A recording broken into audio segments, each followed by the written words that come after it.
እኛ ምን አቅም አለን አጅ ለመስጠት? ይገርማል። እሺ ዊዝ አለ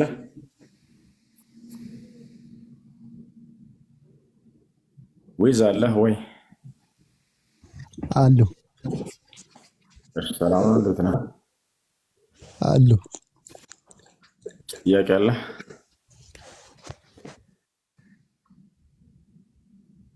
አዎ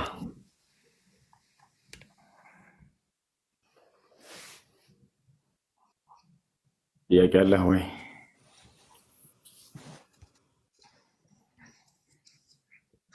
ጥያቄ አለኝ።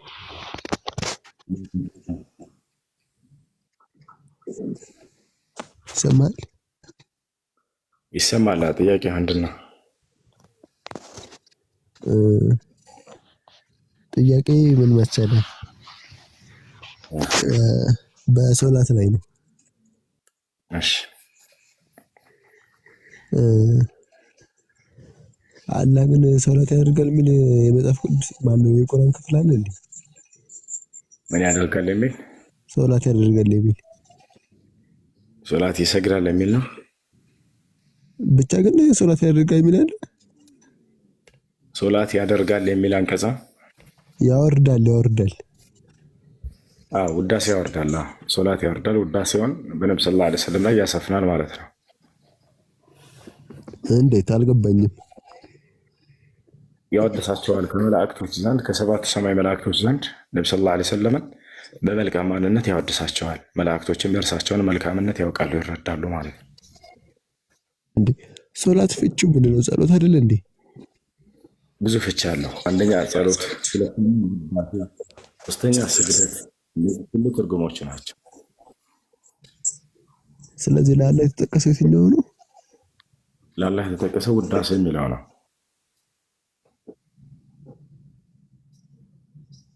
እንደዛ የሚል ቁርአን ላይ አላየሁም። አሳያለሁ።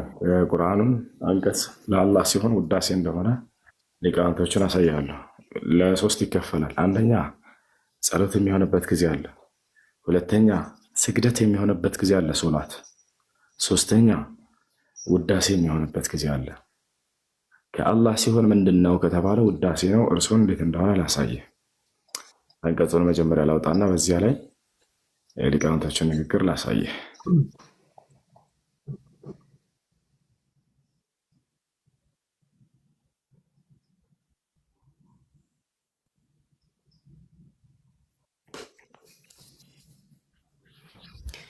አላህ በነቢዩ ሰለላሁ ዐለይሂ ወሰለም ላይ ሰላትን ያወርዳል ሲባል ያ እነዚህ ነው አንቀጹ የሚገኘው።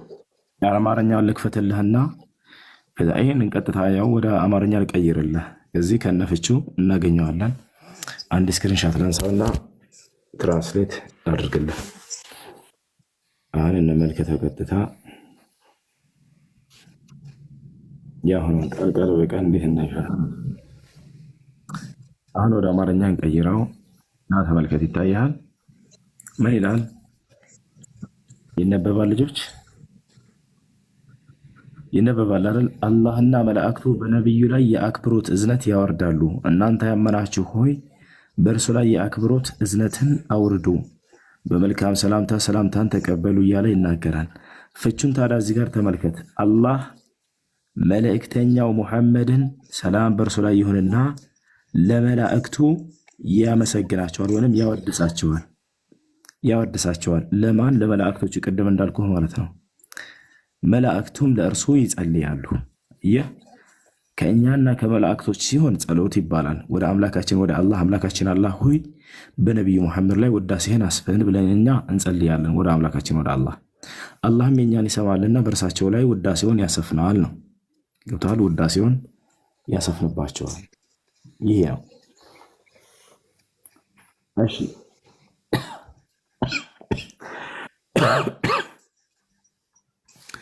እንዳለ ሁሉም ፍቺ ላይ ላሳይ እችላለሁ። እያንዳንዳቸውን እየወሰድን አላህ በነቢዩ ሙሐመድ ሰለላሁ ዐለይሂ ወሰለም ላይ ውዳሴውን ያሰፍናል ነው።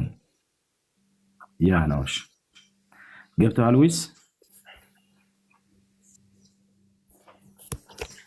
ወይስ ሰማኸኝ?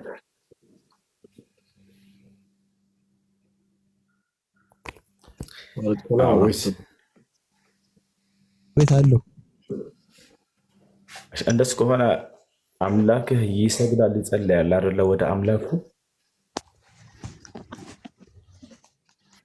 ከአብ ጋር አንድ ባህሪ እንዳለው አምናለሁ። አይደለም ጥያቄው። አምላክህ ኢየሱስ ክርስቶስ አምላክ ነው ብለህ ታምናለህ አይደለ? በሚገባ። በጣም ጥሩ። ወደ አምላኩ ይጸልያል አይጸልይም? ይጸልያል። አምላክ ወደ አምላክ ይጸልያል ወይስ?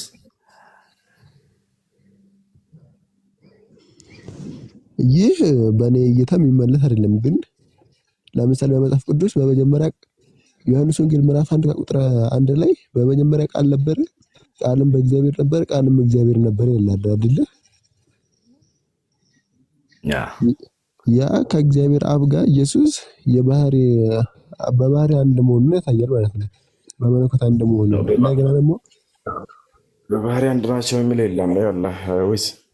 አሁን ግን ጥያቄው ምን መሰለህ? ኢየሱስ ክርስቶስ አምላክ ነው ብለን አምላክ ወደ አምላክ ይጸልያል ይሰግዳል ወይ ነው? ገብቶሃል አይደል? አስበው፣ አምላክ ነው ብለህ ታምናለህ።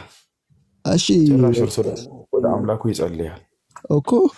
ታዲያ እዚህ ጋር እኔና በአንድ ሲድል ማለት ነው። አንድነታቸው ከምን አንጻር እንደሆነ እዚያው ላይ አውዱ ላይ አብራርቷል። ከእኔ ማንም የሚነጥቃቸው የለም ሐዋርያቶች።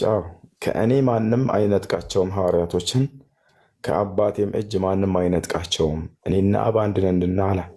አንድነታቸው ሐዋርያቶችን በመጠበቅ ዓላማ እንደሆነ እዚያ ላይ ኢየሱስ ራሱ አብራርቶታል። ከአባቴ እጅ ማንም አይነጥቃቸውም፣ ከእኔም እጅ ማንም አይነጥቃቸውም፣ እኔም አብ አንድ ነንና አለ። ዮሐንስ ወንጌል ምዕራፍ 10 ቁጥር 30 ላይ። ስለዚህ አንድነታቸው በዚያ ነው እንጂ እንዳው አይበላለጡም ማለት አይደለም፣ እኩላቸው ማለት አይደለም። ኢየሱስ ክርስቶስ ቃል በቃል አብ ከእኔ ይበልጣል ብሎ ተናግሯል። በፍጹም እኩል አይደለም። አብ ከእኔ ይበልጣል አለ። በሌላ ቦታ ላይ የሰጠኝ አባቴ ከሁሉ ይበልጣል አለ። አየህ። ስለዚህ ኢየሱስ ክርስቶስ ይበልጣል በአምላኩ። አብ ይበልጠኛል ብሎ ቃል በቃል ተናግሯል። እሺ ኦኬ። ታዲያ ሮሜ ምዕራፍ 9 ቁጥር 5 ላይ ምንድን ነው የሚለው? እስኪ አንብበው። ችግር የለም አነባዋለሁ። አባቶችም ለእነርሱ ናቸው፣ ክርስቶስም ከእነርሱ በስጋ መጣ፣ እርሱም ከሁሉ በላይ ሆኖ እስከ ዘላለም የሚመሰገን አምላክ ነው ይላል አይደለ? አይደለ ወይስ? አዎ። እዚህ ቦታ ላይ አምላክ እያለ ያለው አብን ነው። እንዴት እንደሆነ ጥቅሱም እንዳውም አሳስተው እንደተረጎሙ ታሳያለሁ። ጥቅሱ ምን መሰለህ የሚለው የግሪኩን ሄደን ቀጥታ እናየዋለን። እግዚአብሔር የተባረከ አምላክ ይሁን አሜን ነው የሚለው። ነገር ግን እርሱ ብለው ቀይረዋታል፣ ለክርስቶስ እንዲውል ዘንድ ማለት ነው። ገብቶሃል? እንጂ ጳውሎስ እግዚአብሔርን እያመሰገነ ነው እዚያ ቦታ ላይ። እርሱም ክርስቶስን ምን አለው? እርሱም ከአባቶቻችን መጣ፣ በስጋ መጣ ይላል። ከአብርሃም ከይስሐቅ ከያዕቆብ ነው አባቶቻችን ሲባል ጊዜ ከእነርሱ ነው የመጣው። እርሱም ከሁሉ በላይ ሆኖ ለዘላለም የተባረከ አምላክ ነው እያለ እየተናገረ ያለው አብን ነው። እርሱም ሳይሆን የሚለው ትክክለኛ ደግሞ እግዚአብሔርም አምላክ ነው፣ ከሁሉ በላይ ሆኖ የሚመሰገን አምላክ ነው ነው የሚለው። አሁን ጥቅሱን ላሳየሽ። የግሪኩን እናየው ወይስ ከኔ ጋር ነው አይደለ? አዎ የግሪኩን አሁን ሄደን እናየው። ያውና ባይብል ሀብ ላይ ገብተናል። ባይብል ሀብ ሮሜ ነው አይደለ? ያው ሮሜ ሮማንስ ሮሜ 9:5 ላይ ይገኛል። አይዋ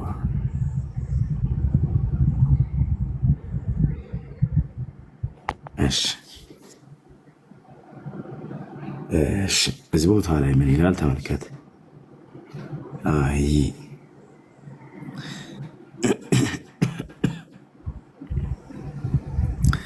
እሺ እንመልከተው። ያውን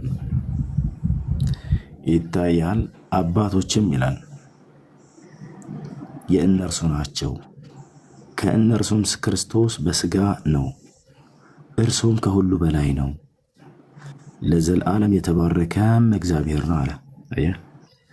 ስለዚህ ለዘላለም የተባረከ እያለ እየተናገረ ያለው እግዚአብሔር ነው። እችናን እግዚአብሔር የምትለውን አውጥተው እርሱም የተባረከ አምላክ ነው ብለው አስቀምጠዋታል። ነገር ግን እግዚአብሔር የሚለው ቃል ነበረ። ያው ስለዚህ እዚህ ቦታ ላይ ኢየሱስ ክርስቶስ ከሁሉ በላይ ነው ወይ? አዎ። ከነዚህ ከአባቶች ሁሉ በላይ ነው። እርሱ ይበልጣቸዋል። እና አብርሃም እና ይስሐቅና ያዕቆብን ይበልጣቸዋል። እርሱ ገብተዋል፣ ከሁላቸውም በላይ ነው። ነገር ግን የተባረከ እያለ ያለው እሱ ነው። ያውና ሮሜ 9:5 ያና እዚህም ጋር ስትመጣ ጊዜ ተመልከት እግዚአብሔር የተባረከ አምላክ ነው እያለ እየተናገረ ያለው እርሱ ነው። እግዚአብሔር የሚለውን ቃል አስቀምጦታል። ግን ዊዝ አለ አለው። አዎ እንደዛ ነው እያለ ያለው። ስለዚህ ከእነርሱም አባቶች እያልን አባቶችና አብርሃምና ይስሐቅን ተናገረ። ከዚያ በኋላ እንደገና ክርስቶስ አባቶች እንደመጣ ተናገረ። ክርስቶስ ደግሞ ከነዚህ ሁሉ በላይ ነው አለ። አዎ ይበልጣቸዋል እነርሱ በደረጃው ከአምላክ ዘንድ። ይህን ሁሉ ያደረገውን አምላኩን ከዚያ ክርስቶስን በዚህ መልኩ ያደረገን እያመሰገነ ነው ጳውሎስ። እግዚአብሔርም የተባረከ አምላክ ነው አሜን እያለ ነው። እሺ ወይስ ሌላኛው ጥያቄ ምንድን ነው? ሌላኛው ጥያቄ ደግሞ ትንቢተ ኢሳይያስ ላይ